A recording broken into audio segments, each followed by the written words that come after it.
जब सुरीली सी सरगम कानों में रुंझुन रुंझुन, दूर पहाड़ों से गिरकर एक नदी जमीन पर आती, अपना मल्हार बजाती है, लाखों त्योहार मनाती है।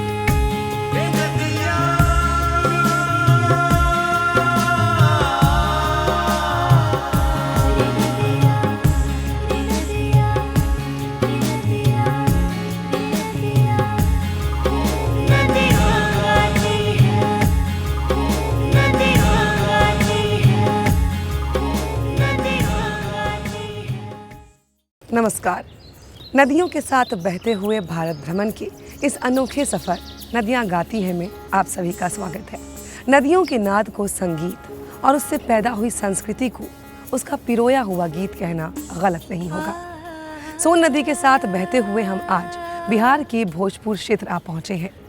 इस क्षेत्र में कई बड़े ज़िले हैं, देहरी ऑन सोन, कोइलवर, पटना। लेकिन सोन नदी के किनारे पर पैदा हुई संस्कृति का, उसके संगीत का, मस्ती का जवाब नहीं। आइए सोन नदी के साथ चलते हैं।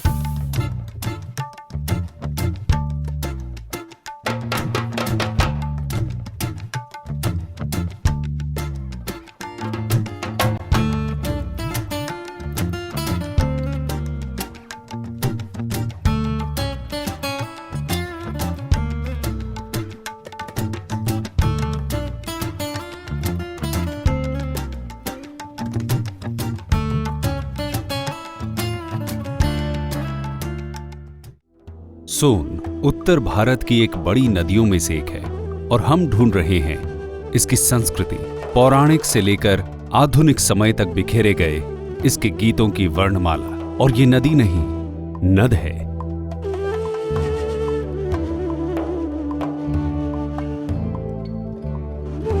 बारिश में इसके उफनते पानी को बांधा गया, नहरों से इसको बांटा गया, इसकी मिट्टी में खुशियों के बीज बोए गए और धानी रंग बिखेरते हुए ये नदी आज बिहार की खुशहाली का कारण है।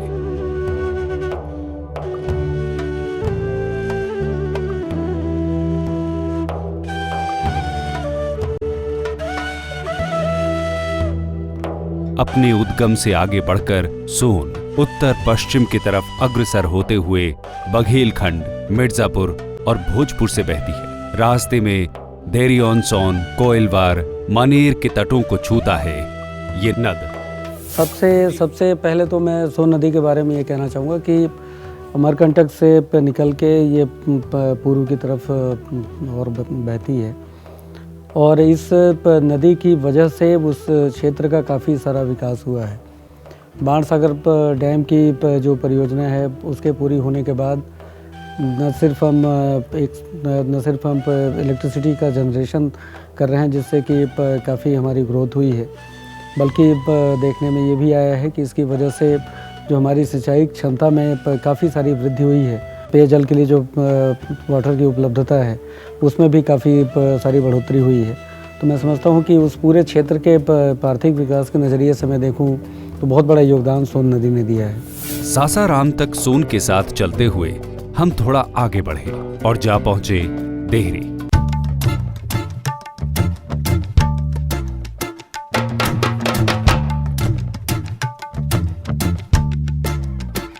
देहरी ऑन सोन यानी सोन पर बसा शहर देहरी, अंग्रेजों का रखा हुआ नाम।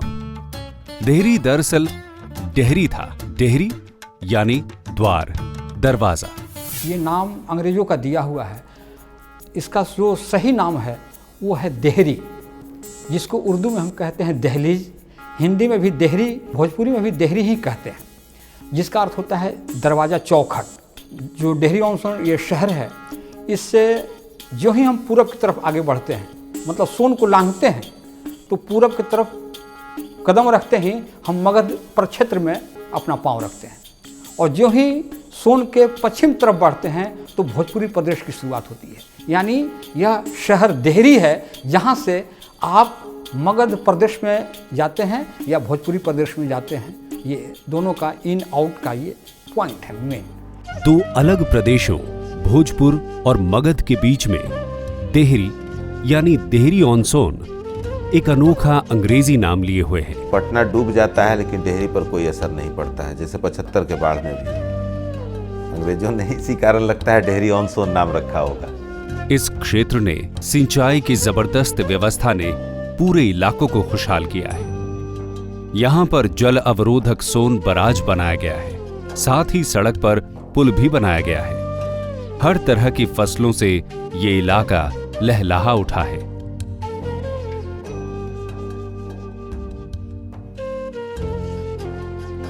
रोहतास का इंद्रपुरी बराज या सोन बराज भारत की सबसे पुरानी सिंचाई व्यवस्था रही है। इसकी करीब 209 मील की मुख्य नहरें हैं और 150 मील की छोटी नहरें और आगे 1500 मील तक उससे भी छोटी नहरें। 1857 में वीर कुंवर सिंह के गदर के बाद अंग्रेजों ने देखा कि इस क्षेत्र के लोग काफ़ी मेहनती हैं और यहाँ की भूमि जो है काफ़ी उर्वरा है। इरिगेशन सिस्टम अगर यहाँ बना दिया जाए तो इस क्षेत्र के जो भूमि है वो सिंचित हो जाएंगे और लोग अपने काम धाम में लग जाएंगे, लोगों को रोजी रोजगार भी मिल जाएगा। इस कारण जो है यहाँ 1857 के बाद फौजी अभियंता था डिकेंस, उसको उन लोगों ने भेजा, उस सर्वेक्षण रिपोर्ट वगैरह दिया। 1870 में यह बराज बना और आज यह 8 जिलों की जीवन रेखा है खेतों का, और इस क्षेत्र को धान का कटोरा इस कारण ही कहा जाता है। इसका पानी रेहू मछली के लिए जाना जाता है। अब मछलियां कम हो गई हैं, लेकिन इसके किनारे आकर आज भी लोग अपना खाली समय बिताते हैं, खाना बनाते हैं। सोन के पानी में ही इनका भोजन तैयार हो जाता है।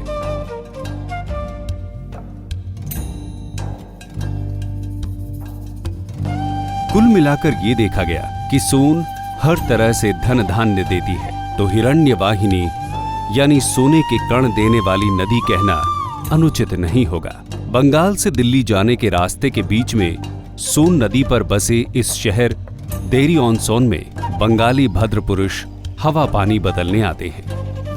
यहाँ की जलवायु ऐसी रही है कि कलकत्ता से लोग आकर के यहाँ हवा पानी बदलने आते थे।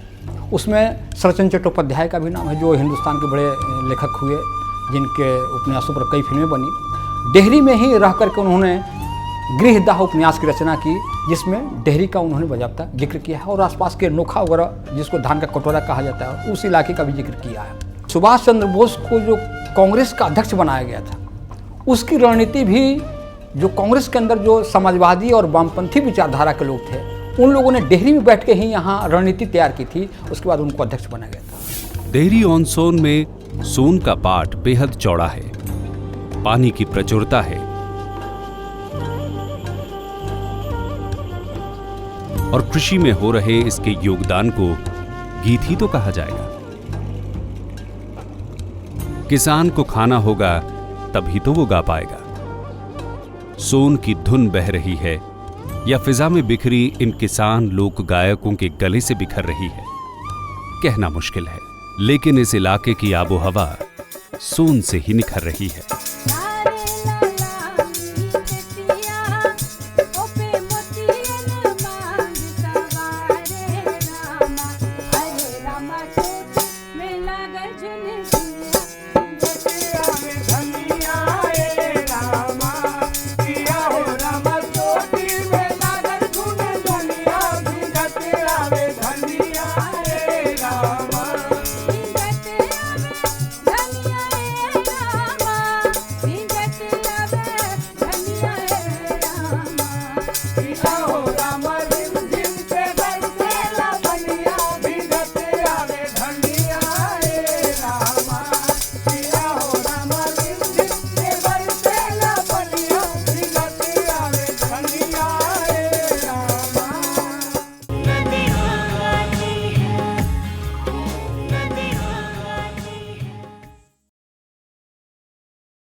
ब्रेक के बाद स्वागत है आप सभी का। हम सोन नदी की धारा के साथ बह रहे हैं और उसके रचे हुए गीतों को ढूंढ रहे हैं। मछुआरों के जाल में, किसानों की मुस्कान में, धान की बाली में, वनस्पति से पैदा हुई खुशहाली में। प्रकृति के रहस्यमय संसार का एक बड़ा हिस्सा है नदी। इसके पानी के अंदर भी जीवन है, बाहर भी जीवन है। दोनों इसी एक जलधारा पर आश्रित हैं। सोन पहले बाढ़ लाती थी, साथ में रेत लाकर खेतों में जमा करती थी। बांधों ने उसे थामा है। बिजली बनाकर सोन ने घर घर को रोशनी पहुंचाई है।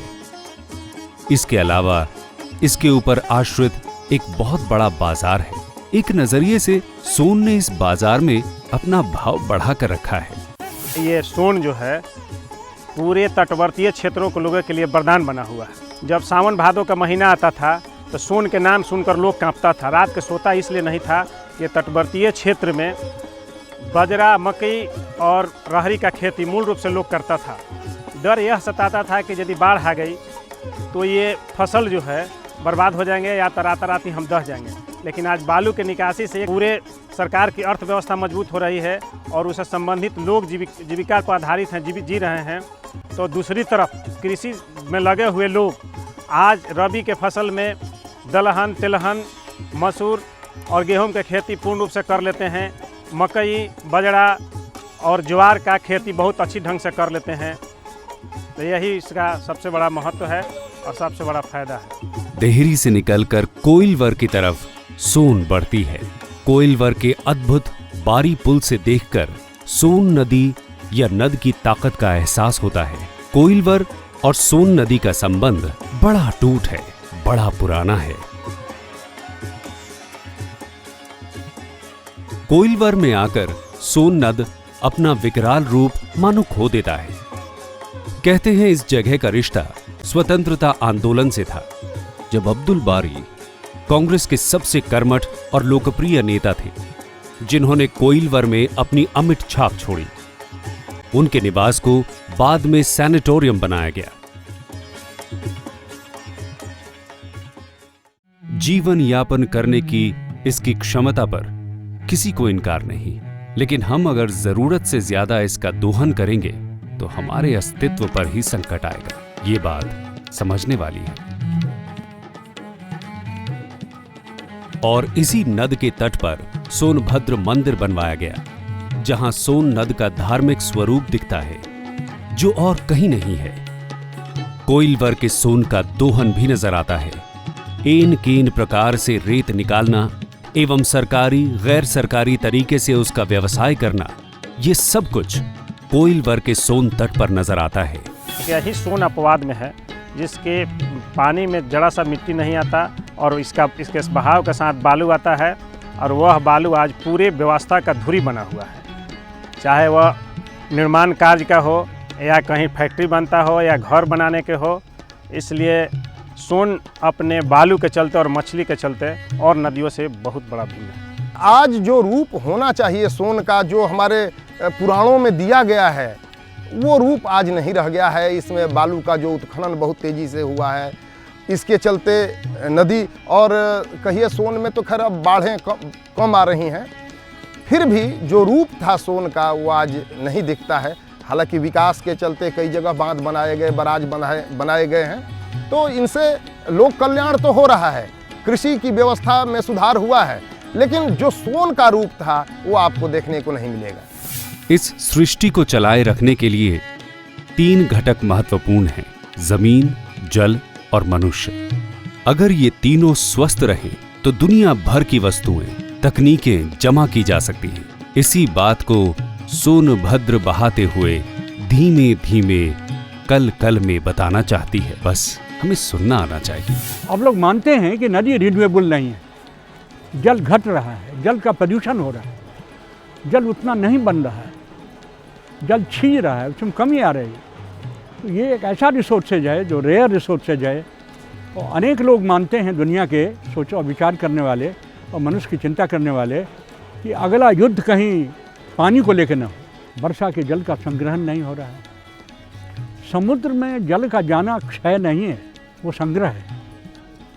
तो समुद्र का रास्ता तो बंद हो गया। नदियों का चौड़ा करना, नदियों को गहरा करना, नदियों को रास्ता देना, उसको पशु के लिए उपयोग करना, उसको खेत के लिए उपयोग करना, उसको नए जंगल पैदा करने के लिए उपयोग करना, कृषि के लिए उपयोग करना, ये सब नदियों के बारे में चिंता है। कोइलवार में पानी के घाट पर तरेगना का इलाका है, जहां बाण भट्ट इसी सोन के पानी में सितारों को देखते थे, ऐसा कहा जाता है। सोन की महिमा का गुणगान करते हुए अब हम बहेंगे गंगा संगम की तरफ और चखेंगे इसका स्वाद मानेर में। कोइलवर में पानी के घाट पर तारेगना इलाका है, जिसे बाण भट्ट का इलाका भी कहा जाता है। 7वीं शताब्दी में इस महान रचनाकार ने कादम्बरी नामक उपन्यास लिखकर विश्व में अपनी छाप छोड़ी थी। सोन नदी की महिमा का गुणगान करते हुए हम आगे बढ़ेंगे गंगा संगम की तरफ और इसका स्वाद चखेंगे मनेर में।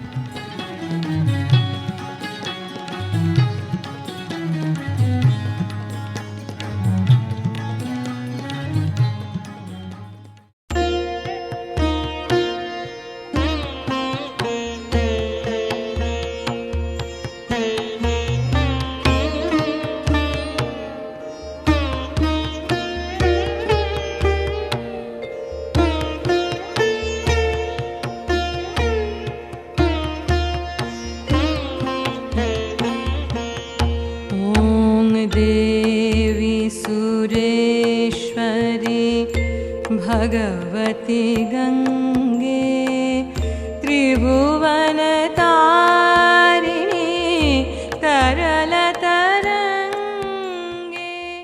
नदियाँ गाती है, नदियाँ गाती है।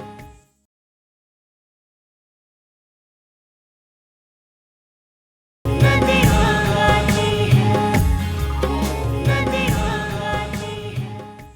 मनेर के पास सोन गंगा में मिल जाती है। मनेर का नाम शायद ज़्यादा लोगों ने ना सुना हो, लेकिन जिन्हें मोतीचूर के लड्डू पसंद हैं वो मनेरी लड्डुओं पर जान छिड़कते हैं। यहाँ मनेरी लड्डू की मिठास सोन के पानी में घुल जाती है। छोटे बड़े, आम खास, हर तरह के लोग जो मनेर से गुजरते हैं तो उनका यहाँ रुककर मनेरी मोतीचूर लड्डुओं का स्वाद लेना जरूरी हो जाता है। फिल्म अभिनेता आमिर खान जब पटना आए थे तो उन्होंने 2 ही चीजें खाई, लिट्टी चोखा और मनेरी लड्डू। क्योंकि यहाँ का जो पानी है उसका सोर्स सोन नदी से है और उसी में हम लोग का जितना लड्डू का प्रिपरेशन हो रहा है उसी के पानी से होता है। यहाँ का ग्राउंड वाटर बहुत रिच है सोन नदी के वजह से, इसलिए वो परंपरा हम लोग कायम कर रहे हैं। और हम लोग लड्डू बनाने की विधि में अभी तक पिछले 40-50 साल में कोई चेंजेस नहीं आ रहा है और हम लोग इस स्वाद को बहुत कायम रखे हुए हैं। और आज ये तीसरी पीढ़ी इसको चला रही है और ये आज के डेट में सिर्फ बिहार में नहीं पूरे देश और विदेश में भी बहुत प्रसिद्ध हो चुकी है। मनेर के मोतीचूर के लड्डू का नाम पूरी दुनिया में मशहूर है। खौलती चीनी की चाशनी में घी में तली बूंदियों को मिलाया जाता है। इस इलाके में शादी ब्याह हो या कोई भी मामूली रस्म, इनके बिना उन उत्सवों की भाव भंगिमा पूरी नहीं होती। और इसको चखने के लिए अच्छे अच्छे प्रसिद्ध लोग दूर दूर से लोग आए हैं। 2 साल पहले हमारे यहाँ आमिर खान स्पेशली लड्डू खाने के लिए आए थे और उनसे पहले काफ़ी मंत्री लोग, हस्ती लोग भी आके यहाँ पे लड्डू का स्वाद ले चुके हैं। मनेर की बसावट तो एक छोटे शहर की तरह है।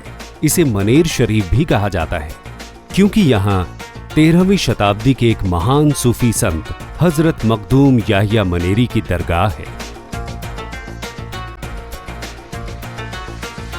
मनेर की इस दरगाह का डिजाइन मुगल वास्तुकला वाला है। खुद बादशाह बाबर यहाँ सर झुकाने आते थे। इस्लाम धर्म की एक महत्वपूर्ण पुस्तक मकतूबते सदी इनके सुपुत्र शेख शरफुद्दीन मनेरी ने लिखी थी। उसकी पांडुलिपि आज भी पटना की खुदा बख्श लाइब्रेरी में रखी है। भर दो झोली मेरी या मोहम्मद, लौट कर मैं ना जाऊंगा खाली। भर दो झोली मेरी या मोहम्मद, लौट कर मैं ना जाऊंगा खाली। भर दो झोली मेरी या मोहम्मद, लौट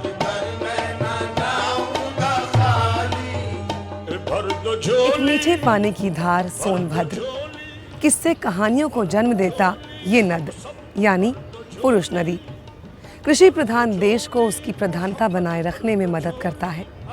जब मिट्टी और पानी मिलकर सौंधी खुशबू और धानी रंग बिखेरते हैं तो खुशी के स्वर गूंजते हैं, क्योंकि नदियाँ सिर्फ बहती नहीं, नदियाँ गाती हैं।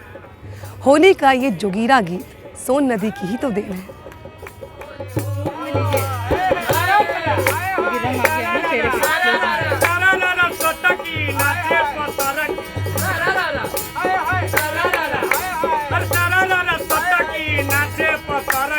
पैसा मांगे मोटा की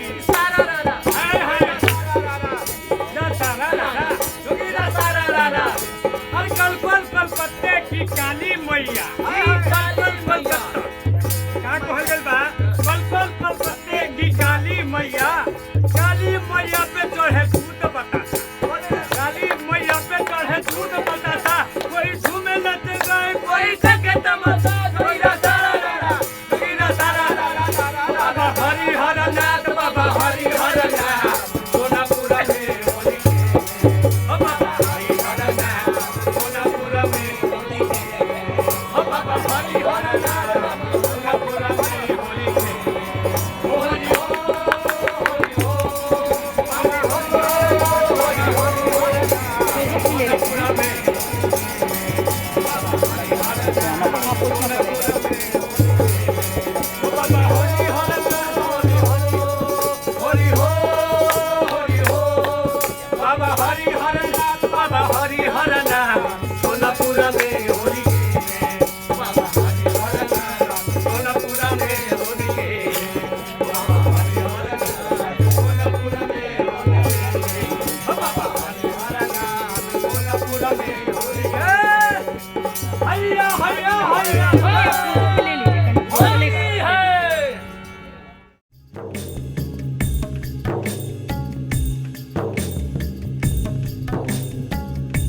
रे नदिया, रे नदिया, रे नदिया, नदिया गाती है, नदिया गाती है, नदिया गाती है, रे नदिया,